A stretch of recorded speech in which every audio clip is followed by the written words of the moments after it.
दोस्तों अगला सवाल आपके सामने है जो कि सरलीकरण का चैप्टर है, उसी का एक सवाल आप इसको मान सकते हैं। परसेंटेज का क्वेश्चन है नहीं है ये, बस परसेंटेज का यूज थोड़ा सा किया गया है।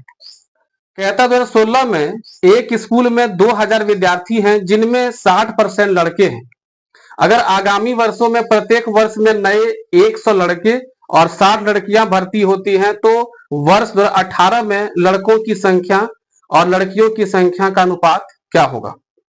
ठीक है, ध्यान रखना है, यहां बोला है आगामी वर्ष में प्रत्येक वर्ष, ध्यान देना यही इसी में आपका ट्विस्ट है, कहीं मिस्टेक ना हो जाए। तो 2016 की क्या स्थिति है वो देखते हैं। 2000 स्टूडेंट है, उसमें से क्या बोला है 60% लड़के हैं। 60% लड़के, तो हम लड़का को अगर निकाल लें 60% तो ये निकल के आएगा 1200। 1200 बॉयज है तो गर्ल कितना होगा 800 होगा भाई। 2000 में 1200 लड़का तो 800 लड़की हो गया। अब कहता है कि आगामी प्रत्येक वर्ष 100 लड़का बढ़ता है और 60 लड़की बढ़ता है। तो 16 से 18 जाएंगे तो 2 वर्ष होगा 17-18, तो इसमें 200 जोड़ना होगा और इसमें 60 दूना 120 जोड़ना होगा। दोस्तों ये हो जाएगा 1400 लड़का और लड़की हो जाएगी कितना 920। अब इसको अगर हम काट दें यहां से तो क्या 14 से काट सकते हैं, 14 गुने 10 और नहीं रुकिए इसको 2 से काटते हैं 70, इसको 2 से काटेंगे तो हो जाएगा ये 46। ठीक है, फिर अगर 2 से काटेंगे तो 35 और ये हो जाएगा 23। क्या 35 और 23 आपका ऑप्शन है? बिल्कुल है, ऑप्शन नंबर ए में दिया गया है 35 और 23। ठीक है, थोड़ा काटना ढंग से क्योंकि अंतिम में कभी कभी पूरा सवाल बनाने के बाद भी काटने में भी गलती हो सकता है। अब अगर हम बीपीएससी टीआरई 4 की बात करें तो बीपीएससी टीआरई 4 में किसी ऑप्शन में 70:46 भी रह सकता है और किसी अनुपात में 35:23 भी हो सकता है। तो वैसी स्थिति में आपका ऑप्शन क्या होगा, ऑप्शन नंबर ई 1 से अधिक। ऐसा कई बार एग्जाम में हो चुका है टीआरई में, तो ध्यान रखना है। दोस्तों जो सवाल आप अपने सामने देख रहे हो लग रहा हो कि ये मैथ का औसत का सवाल है, लेकिन ठीक है ये मैथ का सवाल तो है लेकिन इसको पूछा गया रीजनिंग में, टीआरई एग्जाम वगैरह में। तो आपको ध्यान देना है कि औसत, अनुपात और आयु का ये जो 3 चैप्टर है ये रीजनिंग के तरह से भी आपको क्वेश्चन पूछ सकता है। सवाल है 3 मित्रों ए बी सी की औसत आयु 20 वर्ष है, ए और बी की औसत आयु 19 वर्ष है, तो सी की आयु कितनी है। एक बात आपको ध्यान रखना है हमेशा कि औसत आयु मतलब होता है समान रूप से बटा हुआ मान। अगर इन तीनों का औसत अगर 20 है तो इसका मतलब कि ये तीनों 20-20 करके है, मतलब ये हुआ कि कुल कितना हो गया 60 वर्ष। अब यहां कह रहा है कि ए और बी का औसत आयु अलग से 19 वर्ष है, इसका मतलब कि ये 19 है और ये 19 है, तो ए और बी मिला के कितना है 38 वर्ष है। अब अगर इन दोनों को हम माइनस कर दें तो भैया ये दोनों कट जाएगा, कटेगा मतलब क्या हो जाएगा माइनस हो जाएगा, तो सी का मान निकल के आएगा 60 में 38 हम घटाएंगे तो कितना आ गया बताओ, ये आ जाएगा मान आपका 22 साल। ठीक है, तो सी का उम्र देखो 22 साल। कुछ इसके स्पेशल पैटर्न होते हैं वो आपको माइंड में तुरंत क्लिक करना चाहिए। देखिए अगर आप ऊपर से नीचे की ओर अगर देखेंगे संख्याओं को तो ऊपर से नीचे की ओर देखेंगे तो नीचे सबसे बड़ी संख्याओं को लिखा गया है। इसका मतलब है कि यह जो श्रृंखला है, जो सीरीज है, ये ऊपर से नीचे जो है आने वाला है। कई बार क्या होता है कि दाएं से बाएं या बाएं से दाएं भी जो है सीरीज चलता है। ठीक है, तो आपको देखना कि बड़ी संख्या कहां पर लिखा हुआ है, उस और सीरीज आने का चांस होता है। अब देखिए 18, 6 और 3, अगर हम इन दोनों को गुना करें तो 6 या 18 गुने 18 कितना आ रहा बताओ दोस्तों 324। और एक बात आप ध्यान रखेंगे कि जब बड़ी संख्या आया हुआ है इन सब में से, इसका मतलब कि या तो गुना किया गया होगा या तो स्क्वायर किया गया होगा या तो क्यूब किया गया होगा, तो और सब के सब गुना ही है। अब यहां देखिए 5 चौक 20, 15 गुने 20 300 हो गया। अब इसको निकालना है तो क्या कर सकते हैं कि जो आपका रिजल्ट है, जो परिणाम आया हुआ है 528, उसको इन दोनों से भाग कर दीजिए 11 गुने 8। अगर हम 8 से काटेंगे तो 8 छक 48 और 8 छक 48, 11 से काटेंगे 6 बार में, यानी इस जगह पर इसका जो आंसर दोस्तों होगा वो कितना होगा 6 होगा।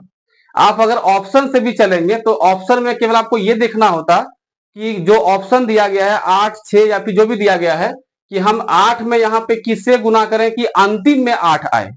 तो 8 से अगर हम अंतिम में 6 से गुना करेंगे तभी अंतिम में 8 आएगा, क्योंकि यहाँ 11 गुने 8 होगा तो अंतिम में 8 हो जाएगा। तो ये सब भी ध्यान रखेंगे तो आप एक एग्जाम पहले बनाइए और देखिए कैसे क्वेश्चन सॉल्व होगा।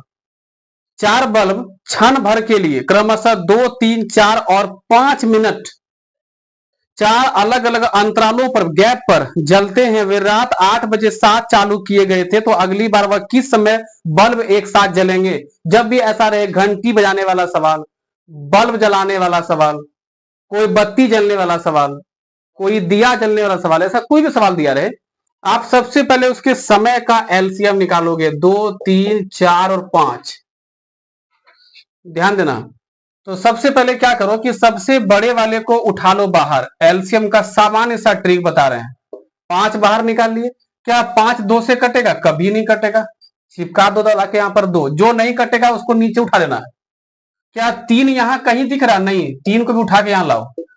क्या 4 यहां कहीं दिख रहा? बिल्कुल, 4 का एक छोटा सा टुकड़ा दिख रहा है, क्या? 2। लेकिन 4 में 2 को 2 है, यहां पर एक ही को 2 है, तो एगो 2 और ले आते हैं। 5 दूनी 10, 10 तिया 30, 30 दूनी 60। 5 दूनी 10, 10 तिया 30, 30 दूनी 60, यानी ये 60 हो गया मिनट। 60 मिनट मतलब 1 घंटा। अब बताओ कितना बजे बजा था ये? 8 बजे रात को। तो 8 में 1 घंटा जोड़ देना है। अब ये 9 बजे रात को जलेगी एक साथ, क्योंकि आपके ऑप्शन में दिन रात कर सकता है, यहां नहीं किया है, अच्छी बात है। ऑप्शन नंबर बी आपका उत्तर हो जाएगा। ठीक है तो दोस्तों, औसत का ये सवाल आपके बीपीएससी टीआरई में छपने वाला है, क्योंकि इस तरह का सवाल हर एक टीआरई में देखा जा चुका है और कई सारे एग्जाम में आता है। सवाल है, एक कक्षा में 50 छात्रों का औसत वजन 52 किलोग्राम है। यदि पहले 25 छात्रों का औसत वजन 50 किलोग्राम है और अगले 24 छात्रों का औसत वजन 54 किलोग्राम है, तो अंतिम छात्र का वजन ज्ञात कीजिए। सवाल बहुत ही आसान है। देखिए, ये कुल मान लीजिए आपका 50 छात्र है, 50। इसका औसत दिया गया दोस्तों कितना? 52 केजी इसका ऑप्शन है। अब कहता है कि शुरुआत का 25, इसका औसत दिया गया है 50 केजी, और फिर अगला 24 यानी 49 तक, यहां पे लास्ट में एक ठो छात्र बचेगा। अगला 24 का औसत दिया गया है 54 केजी। तो अब आप ये बताओ कि अगर हम टोटल का मान निकाल लें, टोटल में से ये 25 हटा दें, ये 24 हटा दें, यानी 49 ठो हटा दें, तो अंतिम वाला एक जो 50वां होगा वो संख्या क्या है? बच जाएगा। तो आप देखो कि पूरा मान कितना आएगा। 5 से गुना करेंगे तो टोटल मान आएगा 5 दूनी 10 और 25 और 1 26, यानी 2600 जो है, 2600 केजी टोटल का है, 50 व्यक्ति का। अब इसमें क्या करना है कि 25 का माइनस कर देना है, 24 का माइनस कर देना है। तो 25 पंचे 125, 25 पंचे 125 और एक 0, 1250 हो गया। अब फिर 24 को गुना करना है 54 से, गुना करते हैं। 24 चौक 96, हाथ में 9 और 24 पंचे 5 दूनी 10, 4 पंचे 20, 24 पंचे 120, 120 और 9 129। तो इन दोनों को जोड़ के क्या करना है? इसमें माइनस कर देना है। तो भाई यहाँ पे 6 आ रहा है, 9 5 14, 4 1 5 2, 2546 क्या करना है? माइनस करना है। किसमें से? 2600 में 2546 जब माइनस जाएगा, इसका मतलब कि 54 बच जाएगा। शेष कितना बचेगा? 54 बचेगा शेष। इसका मतलब ये हुआ कि ये जो आदमी है 50वां अंतिम व्यक्ति, इसका जो वजन है वो कितना है? 54 किलोग्राम है। क्या समझ में आया? ये सवाल आपके एग्जाम। तो समय और काम एक ऐसा चैप्टर है जो बीपीएससी ही नहीं, अदर कोई भी एग्जाम हो, चाहे वो एसएससी रेलवे कोई भी हो, सब में आता है। तो टीआरई 4 के लिए एक इंपॉर्टेंट चैप्टर है। सवाल भी बहुत अच्छा है, आप इसको ट्राई करिए। कहता है ए और बी एक साथ 12 दिनों में काम पूरा कर सकता है। ए अकेले उसी काम को 18 दिनों में पूरा कर सकता है। तो ए और बी ने काम शुरू किया और 4 दिनों के बाद ए काम छोड़ दिया, तो बी द्वारा बाकी का काम कितने दिनों में पूरा करेगा? सबसे पहले देखो, इसमें आप क्या कर सकते हो कि आप एलसीएम भी लगा सकते हो या भिन्न का प्रयोग भी कर सकते हो, लेकिन आपकी ट्रिक सिखा रहे हैं, ध्यान देना। जब a प्लस बी का मान हमको दिया रहे और इसमें से किसी एक का मान दिया है, किसी एक का मान दिया है, ए का मान दिया हुआ है, तो ए का है 18, तो हम बी का आसानी से निकाल सकते हैं कि इन दोनों को गुना करना है और इसका जो अंतर है डिफरेंस उससे क्या करना है, भाग कर देना है। तो 18 कटेगा 3 बार में, यानी बी का दिन कितना है बताओ, 36। बी का दिन हो गया 36, ए और बी निकल चुका है। जब ए और बी निकल गया है तो ए का 18 दिन, बी का 36 दिन। अब बताओ कि इन दोनों में से बड़ा कौन है, तो भाई 36 बड़ा है, और 36 18 से भी कटेगा और 36 से भी कटेगा, इसका मतलब कि 36 एलसीएम है, मतलब इस क्वेश्चन का टोटल काम 36 है। कुल काम कितना है, 36।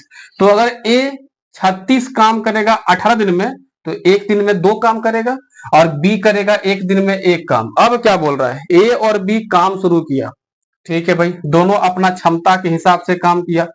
एक दिन में किया गया काम क्षमता होता है। थोड़ा सा हम स्टेप बाय स्टेप समझा दे रहे हैं, ध्यान से देख लोगे। तो क्षमता है, तो ए का क्षमता 2 काम करने का है, बी का 1 काम करने का है। तो 4 दिन अगर ये लोग काम करेगा तो 2 और 1 3 मिलके करेगा साथ में, तो टोटल काम जो वो लोग कर देगा 4 दिन में, कितना कर देगा, 12। ध्यान रखा जाए, 12 काम करके कौन भाग रहा है, एक काम छोड़ दे रहा है। तो शेष काम कितना रह रहा बताओ, शेष काम रह रहा है 36 में 12 चला गया, यानी 24। अब ये 24 काम को करना किसको है, ए भाग गया तो बी को करना है। तो बी कहता है कि हम एक दिन में 1 काम करते हैं, तो ये 24 काम करने में कितना दिन लेगा, 24 दिन। निकालना कैसे है, काम बटे जिस आदमी का निकालना है उसकी क्षमता, ये बी का निकल जाएगा, 24 को 1 से भाग देंगे 24। थोड़ा सा हम आराम से बताए हैं ताकि जो पहली बार ये सवाल एग्जाम में पूछा हुआ है, तो इसलिए हम इसको उठाए हैं ताकि आपको बताएं कि इसका कॉन्सेप्ट क्या होगा और कैसे इसको आप 4 से 3 सेकंड में आराम से मार के निकल सकते हो। ठीक है, सवाल कहता है किसी आयत की लंबाई तथा चौड़ाई का अनुपात 5:6 है तथा इसका क्षेत्रफल 6750 सेंटीमीटर स्क्वायर होना चाहिए, यहाँ मिस्टेक किया गया है, हाँ स्क्वायर। आयत की लंबाई तथा क्षेत्रफल का अनुपात क्या होगा। देखिए लंबाई और चौड़ाई में L अनुपात चौड़ाई मैंने B, इसका अनुपात है 5:6। एरिया दिया हुआ है 6750 सेंटीमीटर, लिखा हुआ है कि होना चाहिए वर्ग सेंटीमीटर। अब हमसे पूछा क्या है कि लंबाई और एरिया का अनुपात। तो अब बताओ कि लंबाई का हिस्सा 5 है, तो लंबाई कुछ भी होगा ये 5 का ही गुणज में होगा, चाहे जो हो, 5 गुने x होगा, अब ये x का मान जो हो, ठीक है। और एरिया तो यहाँ पे 6750 ही होगा। अब आपके पास ऑप्शन है, उस ऑप्शन को यहाँ लिखते ताकि आपको समझा सके। पहला है 1:80, फिर है 1:84, फिर है 1:100 और चौथा है 1:90। ये अनुपात आपके एग्जाम का ही देखो ऐसे सेट किया हुआ है। अब हमको ये बताओ कि यहाँ पे कुछ भी आ जाए, आम इमली कटहल कुछ भी आ जाए, तो इसको तो आप काटोगे जिस संख्या से, उसी संख्या से इसको काटोगे। जरा इसको देखें कि ये संख्या किससे कटने वाली है, जरा जोड़ते हैं, 6 5 11 7 18, और 18 किससे कटता है, 9 से। इसका मतलब कि इधर ये वाला एरिया है, ये लंबाई है, एरिया वाला भाग में कोई ऐसा मान दिख रहा है जो 9 से कट रहा है, एक ठो दिख रहा है 90। सीधे उत्तर लगाएंगे और निकल जाएंगे। तो अगर ये कॉन्सेप्ट अगर आपके पास है तो ये सवाल को मारने के लिए मुश्किल से 4 सेकंड। सीधे देखिए कि एरिया पूछ रहा है, एरिया किससे कट रहा है भाई, तो 9 से कट रहा है, किसी एक में ही 9 दिया हुआ है, मार के निकल जाएंगे। ठीक है, समझ में आ गया। तो ये दिया गया है 4.85, इसको लिखा जा सकता है 4.85 पर रेकरिंग। क्या लिखेंगे, रेकरिंग।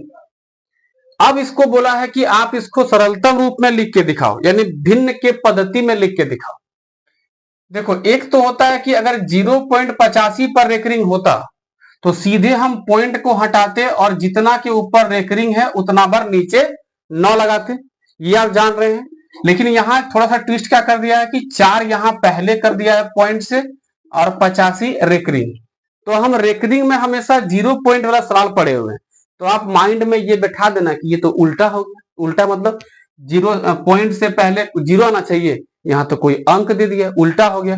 और जब ये उल्टा हो गया तो क्या करना है कि लिखना है पहले पूरा 485 फुल लिखना है, पॉइंट उन सब छोड़ करके, और जो पॉइंट के पहले है उसको माइनस कर देना है, और नीचे कितना पर देता रेकरिंग है 2 पर, तो 99 लिख देंगे। तो ये मान आएगा 481/99, ऑप्शन में दिया गया है 481/99, ऑप्शन नंबर सी, यही आपका उत्तर होगा। ठीक है, मजा आया दोस्तों। नंबर सिस्टम एक ऐसा चैप्टर है जिसमें संख्याओं पर पकड़ आपकी बहुत अच्छी होनी चाहिए। जैसे ये सवाल आपके सामने है, आप में से कितने लोग इस सवाल को बहुत कम समय में सॉल्व कर सकते हो? मुश्किल से 10 से 12 सेकंड में। देखो सवाल दिया गया है 11 से विभाजित होने वाली 4 अंकों वाली सबसे छोटी संख्या के अंकों के योग और 13 से विभाजित होने वाली 4 अंकों की सबसे छोटी संख्या के अंकों के योग का गुणनफल क्या होगा? तो आपको पता होना चाहिए कि 7 और 11 और 13 अगर इसको हम गुना करते हैं तो हमको मिलता है 1001। ठीक है, यानी ये 1001 जो है वो 7 से भी कटेगी, 11 से भी कटेगी और 13 से भी कटेगी। और ये 4 अंक वाली संख्या है, ध्यान देना, ये 4 अंक वाली संख्या है, और ये 4 अंक में सबसे छोटी संख्या है जो 11 से भी कटेगी, 13 से भी कटेगी और 7 से भी कटेगी। इससे हमसे पूछा ही नहीं है, तो इन दोनों से पूछा गया है। तो 11 से भी यही कटेगी, 13 से भी यही कटेगी। तो एक और संख्या ले लेते हैं। ठीक है, इसके अंकों को जोड़ो, 1001 कितना आएगा 2, 1001 जोड़ो कितना आएगा 2, और इन दोनों को गुना करना है तो 2 दूनी 4। आपका देखो ऑप्शन में 4 दिया गया होगा, ये आपका उत्तर है ना। तो संख्याओं पे पकड़ बहुत तगड़ा होना चाहिए नंबर सिस्टम चैप्टर में। ठीक है, बहुत ही छोटा सा सवाल है, लेकिन आपको बनाना नहीं है, सीधा उत्तर लगाना है। ये आपसे हम चाह रहे हैं कि इस क्वेश्चन को बनाए नहीं, आप सीधा उत्तर लगाएं।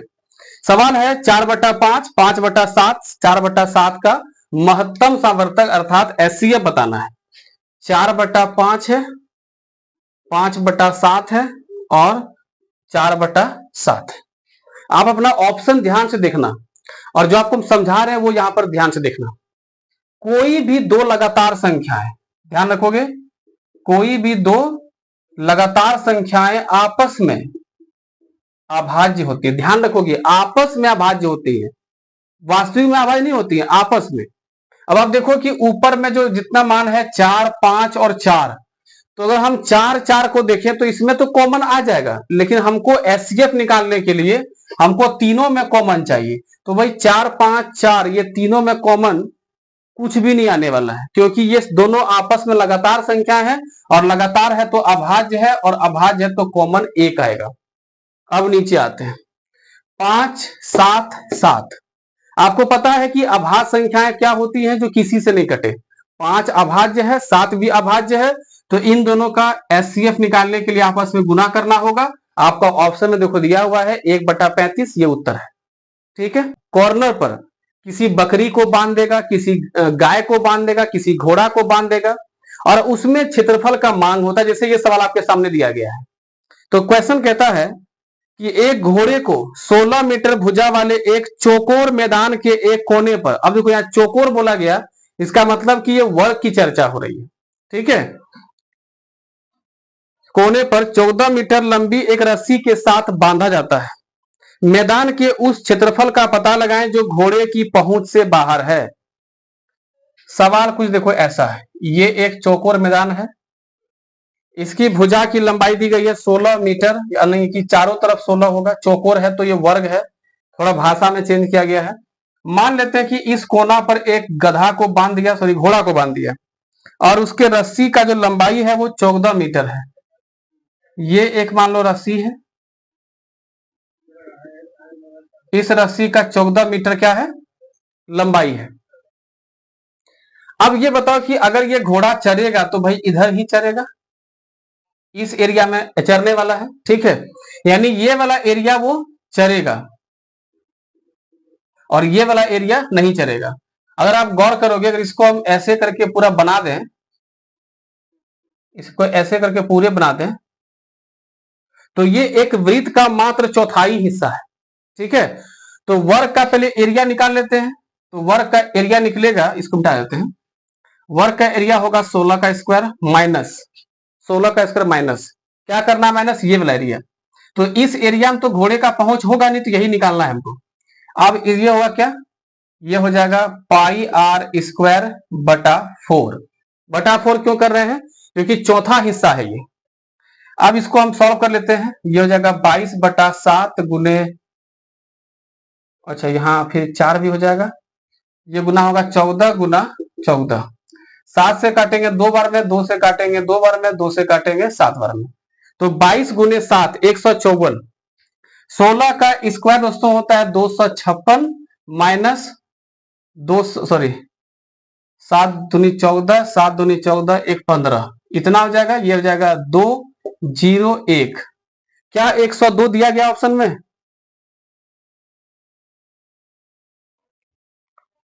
बिल्कुल 102 मीटर स्क्वायर ऑप्शन में